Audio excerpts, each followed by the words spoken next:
साहेब, विधान परिषद निवडणुकाची रणधुमाळी सुरू झाली आहे. आपण खरं तर आपल्या उमेदवाराच्या प्रचारासाठी यायला असं वाटत होतं, परंतु अनपेक्षितप्रमाणे माघार झाली तुमच्या उमेदवाराची. रणधुमाळी हा शब्द चुकीचा आहे. महाराष्ट्रामध्ये मला वाटतं 17 जागांसाठी निवडणूक आहे विधान परिषदेत. काही अपवाद वगळता महाविकास आघाडीकडे तेवढं बळ जरी नसलं तरी पण जागा बिनविरोध होऊ नये ही भूमिका महाविकास आघाडीनं घेतली आणि त्यानुसार मग सातारा असेल, कोकण असेल, पुणे असेल, अन्य काही ठिकाणी महाविकास आघाडीनं विदर्भात हे नागपूर असेल, यवतमाळ असेल, मराठवाड्यामध्ये हिंगोली, नांदेड अशा ठिकाणी महाविकास आघाडीनं आपले उमेदवार उभे करून विरोधी पक्षाचं जे अस्तित्व आहे ते दाखवण्याची तयारी सुरू केली. पण रणधुमाळी ही महानगरपालिका निवडणुका किंवा विधानसभा, लोकसभा आणि आता ग्रामपंचायतीत सुद्धा राज्याचे मुख्यमंत्री, उपमुख्यमंत्री विमानं घेऊन फिरतात, चार्टर, हेलिकॉप्टर, त्याच्यामुळे तिथे रणधुमाळी असते. विधान परिषद निवडणुका ज्या अत्यंत गोपनीय पद्धतीने, ज्याची रिझर्व्ह बँक मोठी, बरं, त्याची रणधुमाळी जास्त हे मी पाहतो. पण नाशिकमधलं म्हणाल तुम्ही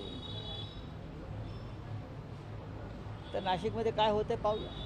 नाही, पण लढवय्ये म्हणून तुमच्याकडे बघितलं जातं शिवसेनेकडे. आपण माघार का घेतली साहेब? यावर खूप मोठे प्रश्न उपस्थित होत आहे. खरं म्हणजे दोन उमेदवारांनी अर्ज घेतले होते आपल्या. एक सांगतो की या विधान परिषदेच्या संदर्भात यावेळेला मी सक्रिय नव्हतो. मी नाही आहे, मी दुसऱ्या कामात होतो आम्ही सगळे.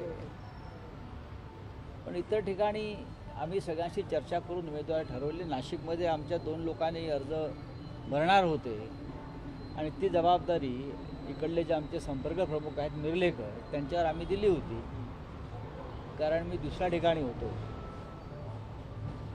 खरं म्हणजे जबाबदारी तशी महत्त्वाची होती, पण घोडेबाजार होऊ नये असं त्यांचं म्हणणं आहे. आता घोडेबाजार अख्ख्या महाराष्ट्रात सुरूच झालेला आहे. तो काय नाशिकमध्येच होतो असं नाही. आणि जिथे भारतीय जनता पक्ष आणि शिंद्यांसारखे लोक आहेत तिथे सगळ्यात आधी घोडेबाजार होतो आणि मग निवडणुका होतात.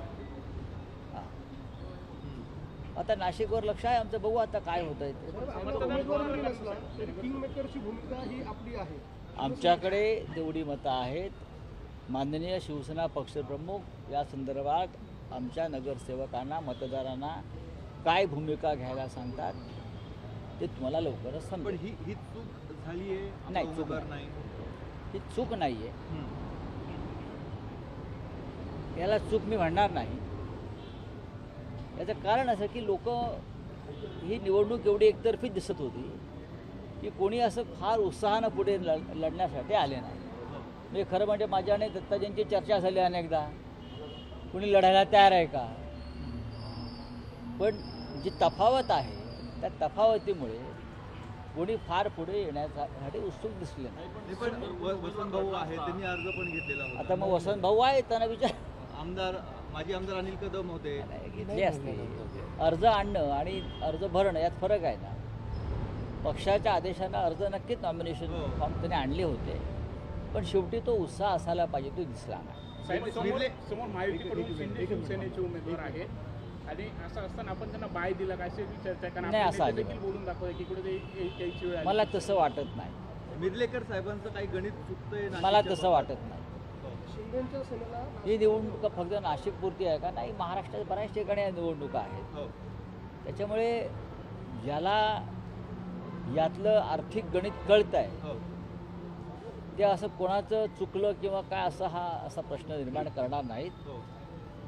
100च्या वर जरी आमच्याकडे मतदान असतं तरी आम्ही हे धाडस केलं असतं, एवढंच मी सांगेन. पण बंडखोरी मोठ्या प्रमाणात होती, नाशिक असेल, राज्यात. अहो, आम्ही निवडणुकीतच नाही तर मी काय बंडखोरी करणार. महायुतीमध्ये बंडखोरी मोठ्या प्रमाणात झाली आहे ठिकठिकाणी.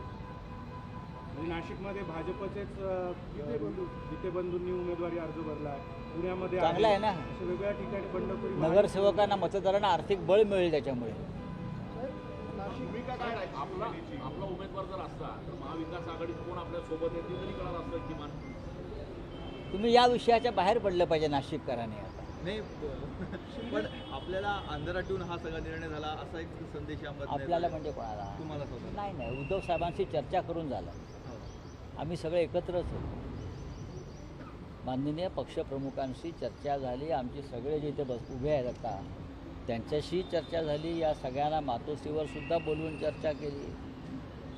पण मी स्वतः या मताचा होतो की 17 विधान परिषद निवडणुका या काही राज्याच्या राजकारणाला कलाटणी देणाऱ्या निवडणुका नाही आहेत. स्थानिक स्वराज्य संस्थांचे जे निकाल लागले मधल्या काळात त्याच्यामुळे काही ठिकाणी निकाल स्पष्ट दिसत आहेत, निर्णय स्पष्ट दिसत आहेत. त्याच्यामुळे रक्त का आटवायचं? फार ज्या कोणाला लढायची इच्छा आहे ते लढतील. बिनविरोध निवडणुका करायच्या नाहीत हे धोरण होतं. त्यानुसार अनेक ठिकाणी आम्ही उमेदवारी अर्ज भरले. नाशिकमध्ये जर कोणी स्वतःहून पुढे आलं असतं तर नक्कीच आम्ही त्याच्या मागे उभे राहिलो असतो. ऐनवेळी नाशिकमध्ये शिंदे सेनेला रोखण्यासाठी भाजपच्या बंडखोरांना शिवसेना बळ देणार अशा पद्धतीची चर्चा आहे आणि भाजपच्याच मदतीनं हा सगळा डाव आखला जातो असं कळतं. मग ते तुम्हाला निकालाच्या वेळेला कळेल ना प्रत्यक्ष. शिंदे सेना म्हणजे हा काय फार मोठा फोर्स नाही आहे महाराष्ट्रातला. हा पैशाचा फोर्स आहे आणि हा पैसा ठेकेदारीतून आणि भ्रष्ट मार्गाने आलेला पैसा आहे. अशा प्रकारचं राजकारण सर्वच पातळ्यावर थांबलं पाहिजे ही आमची भूमिका आहे. अशा परिस्थितीत भाजपच्या याचा अर्थ काय भाजप काय दानशूर पक्ष आहे आणि फार पवित्र पक्ष असा नाही आहे. पण आमचा पहिला क्रमांकाचा शत्रू हा शिंदे गटच आहे. साहेब, शिंदेची शिवसेना आणि भाजपमध्ये अंतर्गत वाद चव्हाट्यावर आले. 3 आमदारांनी शिंदेच्या भाजपविरोधात नाराजी व्यक्त केली. ज्या पद्धतीचा सगळा कारभार चालला, दोन्ही शिवसेना एकत्र आले पाहिजे असं त्यांनी मत व्यक्त केलं. मग मातोश्रीवर या असं मत व्यक्त केलं आहे ना. मग आम्ही मातोश्रीवर बसलेलो आहोत उद्धव साहेबांच्या नेतृत्वाखाली. मी कालही म्हणालो जर तुम्हाला पश्चाताप झाला असेल तर पश्चाताप व्यक्त करण्याची जागा ही हिंदुहृदय सम्राट शिवसेना प्रमुखांचं निवासस्थान मातोश्री तिथे या आणि पश्चाताप व्यक्त करा. मग आम्ही चर्चा करू. कशाला निमंत्रण द्यायचं? कशाला मातोश्रीवर या, जे शिंदेच्या शिवसेनेचे ज्यांनी वक्तव्य केलं त्यांना तुम्ही एक प्रकारे निमंत्रण देताय. आता मी दत्ताजी गायकवाडांना सांगतो निमंत्रण पत्रिका छापा. दुसरं काय सांगू शकतो मी? अंबादास दानवेंनी पण अशा पद्धतीची इच्छा व्यक्त केली होती की दोन्ही शिवसेना एकत्र यायला पाहिजे. बरोबर आहे ना. त्यासाठी त्यांना मातोश्रीवर येऊन पश्चाताप व्यक्त करावा लागेल ना. ज्या पद्धतीनं ते बाहेर पडले, पक्ष फुटला, पक्ष फोडला, स्वाभिमान गहाण ठेवला, महाराष्ट्राचं नुकसान केलं, बाळासाहेब ठाकरेंच्या शिवसेनेसमोर अमित शहा यांना ताकद देण्याचा प्रयत्न केला, याचा पश्चाताप तर सगळ्यांना व्हायलाच पाहिजे. मातोश्रीवर आला की प्रश्न सुटेल.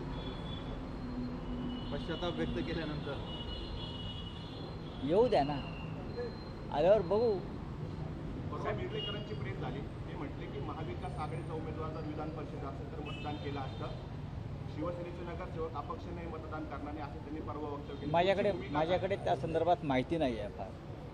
हां, ते त्यांनी सांगितलं बैठक घेऊ, उद्धव साहेब निर्णय घेतले. मी मगाशी तेच म्हणालो ना, उद्धव ठाकरे आमचे निर्णय घेतील पक्षप्रमुख. तुम्ही फार खोलात का जाताय? किंगमेकर आहात ना साहेब. बघू ना. किंगमेकर असायला सुद्धा हाताशी ताकद असावीच लागते ना. शेतकऱ्यांना जी कर्जमाफी दिलेली आहे ती कुठेतरी फसवणूक आहेत अशी शेतकरी नेत्यांकडून आरोप हा केला जातोय की 2 लाख सांगितलंय पण प्रत्यक्षात 50,000च मिळणार असे शेतकरी नेते आरोप करतात. शेतकरी नेत्यांचा संवाद पूर्ण झाला की आम्ही मत व्यक्त करतो. आणि 2019 मध्ये ज्या शेतकऱ्यांना कर्जमाफी मिळालेली आहे त्याही लोकांना वगळलेलं आहे आणि 2019ला बघा, हे पहा की देवेंद्र फडणवीस यांच्या घोषणा किंवा नरेंद्र मोदीच्या घोषणा हा एक फसवणुकीचा प्रकार असतो. शेतकऱ्यांना सरसकट कर्जमाफी करावी आणि त्यांचा 7/12 कोरा करावा ही सातत्यानं मागणी आहे. शिवसेना पक्षप्रमुख उद्धव ठाकरे जे मुख्यमंत्री असताना त्यांनी जी कर्जमाफी केली तो फॉर्म्युला तुम्ही नीट समजून घ्या. आता तुम्ही लाडक्या बहीण योजनेत फसवणूक, कर्जमाफीमध्ये फसवणूक, प्रत्येक योजनेत तुम्ही फक्त लोकांना फसवताय. ही फसवणूक थांबणं फार गरजेचं आहे. कांद्याचा प्रश्न गंभीर आहे जिल्ह्यामध्ये. नाफेडकडून कांद्याची खरेदी केली जात होती, मात्र आता केंद्रीय वखार महामंडळाने 50% कांदा घेण्यास नकार दिलेला आहे नाफेडचा. त्यामुळे शेतकऱ्यांना काही फायदाच होत नाही नाफेडचा. शेतकऱ्यांनी भाजपला मतदान करू नये, फार कडवट भूमिका घ्यावी. आणि जोपर्यंत शेतकरी आता मधल्या काळामध्ये मनमाडला एक प्रचंड मोर्चा निघाला, अंबादास दानवे आमचे होते, रोहित पवार यांच्या नेतृत्वाखाली. अशा प्रकारे राज्यभर शेतकऱ्यांनी जर रस्त्यावर उतरून आंदोलन केलं आणि मोदींच्या सभेला जाण्याचं बंद केलं, मोदी फडणवीसांच्या, तर अनेक प्रश्न आपोआप मार्गी लागतील. काल आपण शिर्डीमध्ये होतात, मेळावा झाला, मात्र तिथले स्थानिक खासदार उपस्थित नव्हते तुमच्याकडे. स्थानिक खासदारांनी माझ्याशी वारंवार चर्चा केली. लोकसभेच्या स्थायी समितीची एक महत्त्वाची व्हिजिट काही ठिकाणी देशात होती आणि त्या कमिटीवर खासदार असल्यामुळे त्यांना जावं लागलं. मी स्वतः मधल्या काळात अशा कमिटीच्या बैठकांना मला जावं लागलं. त्याच्यामुळे त्यात फार वेगळ्या अर्थाने घेण्याची गरज नाही. तो वेगळा अर्थ चंद्रकांत खैरेंनीच घेतला. काय? ते कुठे जाणार नाही असं मला वाटतंय, परंतु त्यांनी असा निर्णय घेऊ नये, म्हणजे त्यांना एक असं वाटतंय की ते दुसऱ्या पक्षात किंवा काहीतरी. नाही, मला असं मी विचार करत नाही कधी.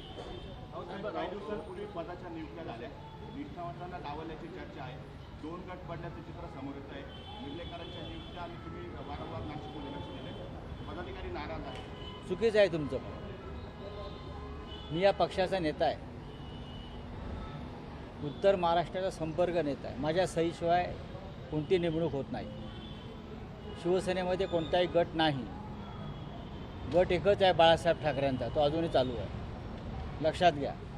कोणी स्वतःला या किंवा त्या गटाचा मानत असेल तर त्यांनी या पक्षात काम करू नये. साहेब रोहित पवारांनी जो आरोप केला आहे की MLCच्या एका जागेसाठी 50-50 कोटी रुपये घेतले जात आहेत, त्याच्याशी सहमत आहात? हो, मी सहमत आहे त्याच्याशी. स्थानिक स्वराज्य संस्था हा एक मोठा घोडेबाजार आहे आणि या घोडेबाजारामध्ये सगळ्यांना उतरणं जमत नाही. त्याच्यामुळे अनेक चांगल्या कार्यकर्त्यांना या निवडणुकीपासून लांब राहावं लागतं.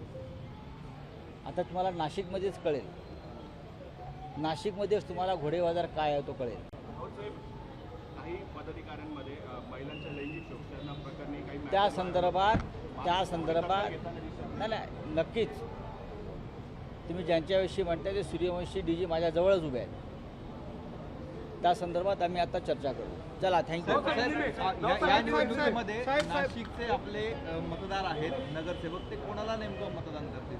आता जी नाशिकची विधान परिषद निवडणूक कधी आहे? 18ला आहे. निवडणूक 18 तारखेला आहे ना. मग 18 तारखेला सकाळी 8 वाजता नगरसेवकांना कळवलं जाईल. अभिनेता गिरीश कुलकर्णी यांनी असं म्हटलंय की राजकीय पक्षांनाच भूमिका उरलेली नाहीये, सहिष्णुता हरवली आहेत, नवीन संहिता लिहिणे कठीण झालंय. प्रश्न विचारला की अरे रावी, संवाद साधायचा कसा, अशा स्वरूपाची खंत देखील त्यांनी व्यक्त केली. मी त्यांचं भाषण ऐकलं आणि वाचलं. दक्षिणेतले अभिनेते ज्या प्रकारे भूमिका घेतात किंवा पश्चिम बंगालमधले अभिनेते ज्याप्रमाणे भूमिका घेतात, किंवा एकेकाळी या देशामध्ये बलराज सहानी, NK हंगल, नसरुद्दीन शहा अशा अनेक कलावंतांनी घेतलेल्या भूमिका राजकीय आणि सामाजिक या अत्यंत महत्त्वाच्या आहेत. कलावंतांनी निर्भयपणे जर लोकांचं नेतृत्व केलं तर त्यांच्यावर अशा प्रकारचं भाषण करण्याची वेळ येणार नाही. दक्षिणेमध्ये अनेक अभिनेत्यांनी भूमिका घेतल्यामुळे ते सत्तेवर आले. ताजं उदाहरण विजय थलपती, त्याने एक भूमिका घेतली आणि त्या भूमिकेला लोकांनी पाठिंबा दिला. त्यासाठी संघर्ष करण्याची तयारी पाहिजे. कमल हसन यांनी भूमिका घेतली, ती आज राज्यसभेत त्यांची भूमिका मांडत असतात. अनेक कलावंत आहेत, शबाना आझमी यांनी भूमिका घेतली, जावेद अख्तर भूमिका घेतात. भूमिका ही अत्यंत निर्भयपणे घ्यायची गोष्ट आहे, चर्चेची गोष्ट नाही. आम्ही भूमिका घेतो आणि लढतो, लढावं लागतं त्यासाठी. धन्यवाद. अधिकारी आहे वैशाली माने, त्यांनी गृह विभाग आणि पोलीस महासंचालकांवर आरोप दिलेले आहे. तर महिलांना IPS अधिकारी महिला ज्या आहेत त्या कर्तृत्वान असून देखील त्यांना बदली इस प्रकार में इम्तियाज जलील का नाम आया चार्जशीट में, किसका? इम्तियाज जलील का नाम है चार्जशीट में निदा खान प्रकरण में, तो उसके ऊपर क्या कहेंगे? मैं क्या कहूँ, कमिश्नर को पूछो ना, पुलिस कमिश्नर या जो एजेंसी जांच कर रही है, आप ये सवाल उनको पूछना चाहिए. एक विषय की जांच चल रही है या जांच पूरी हो गई है, चार्जशीट में किसका नाम है किसका नहीं है, उस बारे में वो खुद व्यक्ति जवाब देगा. मुझे जिस बारे में पता नहीं है तो मैं कैसे जवाब दूँ? मैं अन्याय नहीं करूँगा किसके ऊपर. मोदी देशाची फसवणूक करताय असं काल कोण? अण्णा हजारेंनी म्हटलंय. मोदी देशाची फसवणूक करतायत असं काल अण्णा हजारेंनी म्हटलंय. मी अण्णांचं अभिनंदन करतो. त्यांना फार मोठ्या कालखंडानंतर त्यांचे डोळे उघडलेले आहेत आणि त्यांना कंठही फुटलेला आहे.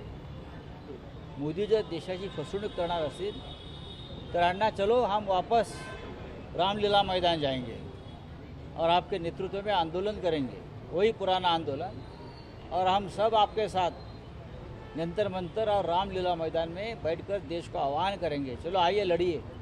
सर एक तृणमूल कांग्रेस के खिलाफ, तृणमूल कांग्रेस में ममता बनर्जी के खिलाफ बगावत हो रही है और 2 डिवीजन होने की किस्मत. जो महाराष्ट्र में हुआ वही तृणमूल के बारे में पश्चिम बंगाल में अमित शाह करने जा रहे हैं. ये उनकी हॉबी है, किसी भी राज्य को अस्थिर रखना, और मैं सब कुछ खरीद सकता हूँ सत्ता के बल पर, ये दिखाना, ये उनकी हॉबी है.